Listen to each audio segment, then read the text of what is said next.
Ayan, hello po, magandang gabi, magandang umaga. Nasaan panig man tayo ng mundo? Sana po ay nasa maayos tayong kalagayan. Ayan, inayos ko lang yung isang card at kumakalat. Ayan, kaninong reading po kaya itong ating makukuha sa ngayon? Ayan. Happy Sunday po sa lahat ha. Sana ang lahat ay nakapagpahinga ng maayos. Ayan. Kung nagkaroon ng family day, ayan, sana naging masaya kayo ha. Kung nasa ibang bansa naman, sana po ay naging okay naman ang ating mga pamamasyal dyan. Okay. At maraming salamat po sa mga nagpa-reading for today. Hindi tayo nakaligtas kahit araw ng linggo. Well, kahit naman linggo linggo pala ay day off natin. So ito po ay atin ang pinagbigyan. Oh. Ayan ha, kung gusto niyo naman ulit magpa-schedule, pwede po para sa Tuesday. Ayan, click nyo lang yung link nandyan sa comment section. Ako po ang naglalagay dyan, walang iba. Ayan. Para sa Tuesday po yan ha. 9 a.m. onwards sa Tuesday. Sino man na may gusto. Kanino itong ating reading na makukuha? Ayan. Check lang natin.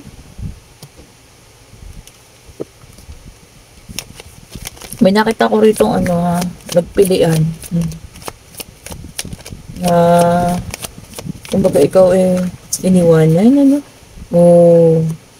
Ayan, kompleto na ha. Okay po. So dito, may nakita tayo talagang pinili. Ayan Kung nakikita nyo yan, nakapili na siya. At yung tao namang iniwanan, okay. Parang naging okay naman na. Ayan, kailangan ng pagbabalanse. Binalanse siguro ang puso, ang isip, ang financial din, at ang emotional. Naging positive lang ang taong iyon. Ayan.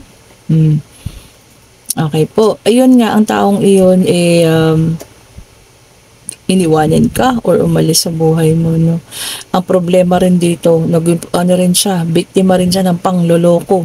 So ayan, kung nakita niyo may nagnanakaw dyan. So parang siya po niloko rin ng taong kanyang sinamahan ha. Ngayon po ang person na to na may katagasan ng ulo, ayan, walang-wala na po. Kumbaga said na kung ano man yung meron siya ha. Na po ha, financial. Hindi po kung ano yung naisip yung said na ha. Yung pangkabuhayan niya, yun po, ubos na. Kung nakikita nyo, nabuti na ang kanyang mga buhok. Maaring masabi na, kasi katigasan naman ang ulo niya yun, Maaring ang nakuha niya or sinamahan niyang babae, bata pa or materialismo or materyosa. Kaya naubos ang kanyang kabuhayan. Sa ngayon, ito siya humihiling sa Panginoon na kung maaari makapag-usap or makabalik sa iyo. Ngayon, tatanggapin mo pa ba ang taong itong kumbaga broke na as in, walang-wala na siya. Kumbaga naubos ang lahat ng kanyang ipinundar nung kayo ay naghiwalay. Naubos niya sa kabitsina niya o kung sino mang Bruhilda yun na kapag kakataon din yun iniwanan din siya. Okay? Pagka kinuha lang kung ano yung meron sa kanya, ayan kung nakikita niyo po ninakawan din siya. O ngayon wala na, as in wala na po ha. Naghihirap ng taong ito sa paghihirap na ikaw yung naiisip niya. Kasi alam niya, ikaw naman yung naging karamay niya. Di po ba? Mahirap makakapag-isip sila kapag nasa lusak na. Di ba? Ayun ako. And then meron tayong Page of Wands, which is a fire sign, Aries, Leo, and Sagittarius. Ayun. Sabi rito, sabi niya freedom, 2 beses. Freedom dito at freedom doon. So, hindi ako sigurado kung tatanggapin mo pa siya dahil nga ikaw nandito na sa pagbabago. Sa freedom na tinatawag nga. Parang nasasanay ka na ikaw lang mag-isa dahil nagugulat ka rin na simula ka na binitawan mo ang taong ito ay naging financial stable ka naman. At siya naman yung, kumbaga, lumagapak. Hmm. Ano ba sasabihin niya sa kanya? Napakagandang linya. Magdusa ka. Ay, oh, 'di ba? Pero para sa ilan naman, yung mga sasabihin nating malambot ang puso, baka naman maaari pang pagbigyan. O case to case basis ha. Hindi ko po lahat sinasabi na kayo ay hindi tatanggap. Meron ding iba dyan na talagang tatanggapin pa, especially kung talagang mahal, ano. Then meron tayong Ace of Cups, which is a water sign, o Cancer, Scorpio, and Pisces. O yun nga, love and compassion. So maaring tanggapin mo dahil nga mahal mo pa. Okay po, at talagang may nararamdaman ka pa rin naman, or talaga lang napakabait mong tao, ano. Di po ba? Na kahit na anong ginawa sa iyo, eh talagang matatanggap at matatanggap mo pa rin. Or siguro baka sa awa, dahil siya nga ngayon ay walang-wala na, baka sa kalsada na lang nakatira yan. O di po ba? Laging taong grasa. Joke lang po ha. Pero yun po ang sitwasyon niya ngayon. Kumbaga as in dapa na, wala na, lubog na sa utang, ganun po, no. Naubos na ang kabuhayan. Kung kanino man yung person na to ha. And then meron tayong Page of Pentacles, Earth sign. Tagi-tagisa tayo rito ha. Ayun na nga po, no? Niloko raw siya rito. Deception. So, ayun. Kung sino man yung sinamahan niya, pinirahan siya, niloko siya, inubos, kung ano man yung meron siya, ha. Kung nakakabalita ka na, palagay ko naman nababalitaan mo na yung ganung pangyayari. So, positive naman po, ano? Na siya ay niloko lang din yung babaeng kanya o lalaking kanyang sinamahan, kung sino man yun.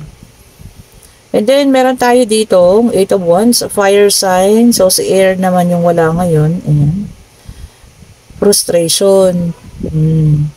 So, meron na siyang frustration po, ha.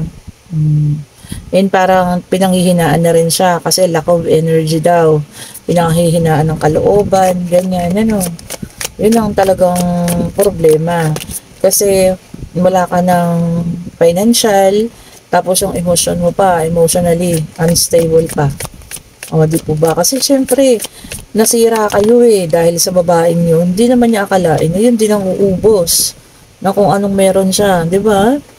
And then, meron tayong Ace of Wands. O, in reverse, fire sign na naman. Puro fire to ha. Naglalagablab. Awa, apathy. Iba sa inyo may maawa, ganyan. Kakaawaan, ano ba? Parang related pa rin sa una, ha. O, kasi naman sa inyo yung may alam niyo yun, yung soft-hearted talaga na madaling maawa. Ayan, kung ano man yan, na inyo ibibigyan ng awa po.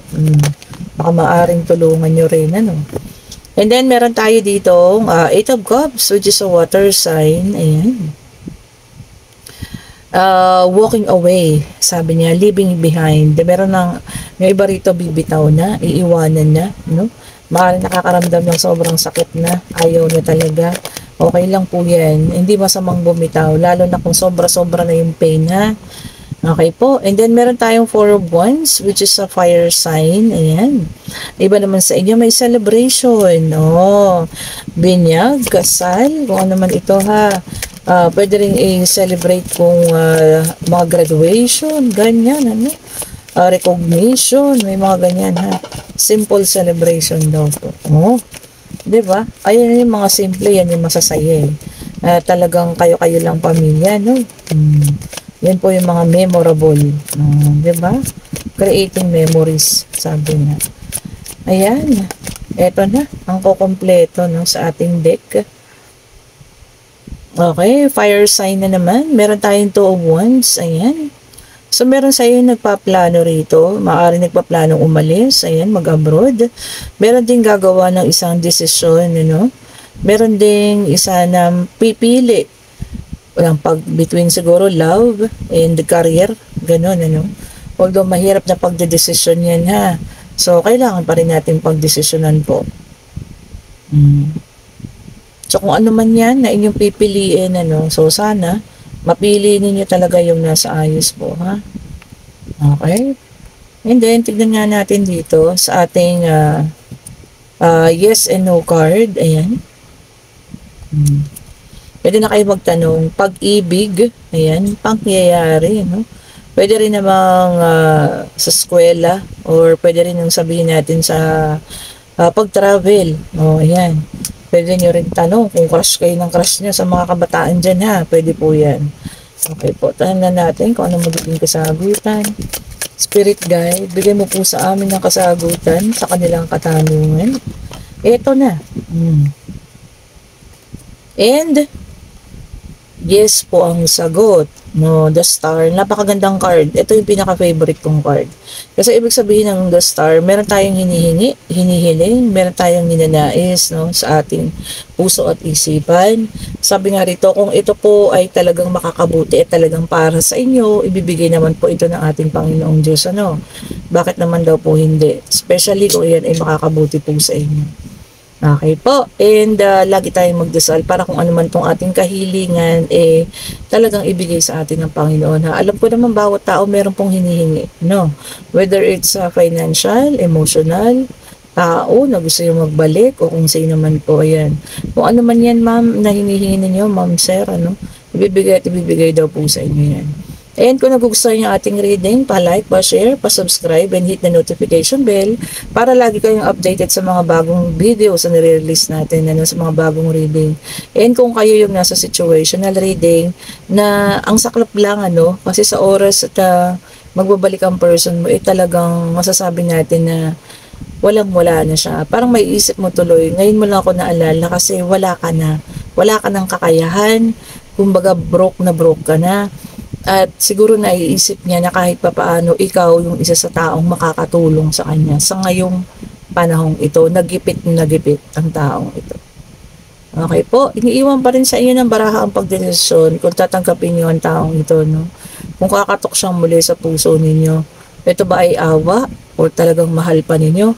Kayo po yung magde-decide po ha. Ngayon kung gusto niyo po ulit magpa-schedule ng private reading para sa Martes, ayan po, magpa-book na kayo ha.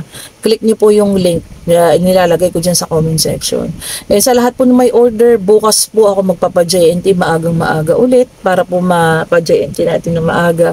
Kung sino pong hahabol dito sa ating mga lucky bracelet, lucky charms, ayan.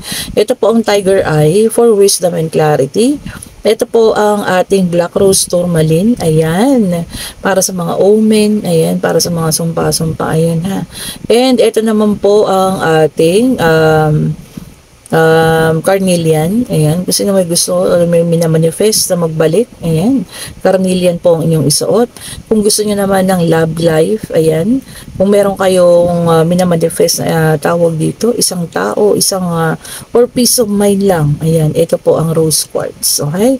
And meron pa rin tayo ang nag-iisa nating original jade. Kasi naman ang gusto kong mampon. Ayan. Kung tinatawag siya kayo, ibig sabihin kayo po ang kanyang ninanais. At ito po ang ating citrine. Ayan. Kung nakikita nyo, nag-isa na lang siya. Dati 4 yan. So, ibig sabihin po talagang napakamabenta ng ating citrine, At halos lahat naman talagang lahat ng nakakuha ng citrine manifestation na nakakatulong talaga, financially. And then, ito po ang ating black tourmaline with evil eye. Ayan. And, ito po ang ating combination, tiger eye and black tourmaline. At ito po ang ating rainbow jade. Okay? Ito naman po ang ating mga amethyst. Ayan. Kung sino pong may gustong umorder, i-click nyo lang yung link. Nandiyan na po yun sa ating comment section. And ako po yung makakausap nyo, wala pong iba. Maraming salamat po sa mga bagong subscribers, sa mga dati na, sa mga unang-una pa nating subscriber po na nandiyan pa rin. Thank you so much po. Pa-like, pa-share, pa-subscribe, and hit the notification bell para lagi pong updated sa mga bagong videos na re-release po. Happy Sunday. Take a rest po. Ayan, wag naman yung deep. Take a rest. Ayan, para po bukas ang umaga, Lunes, maganda natin at maganda ang salubong natin sa umaga. Have a great night po. Stay safe. Bye-bye po sa inyo.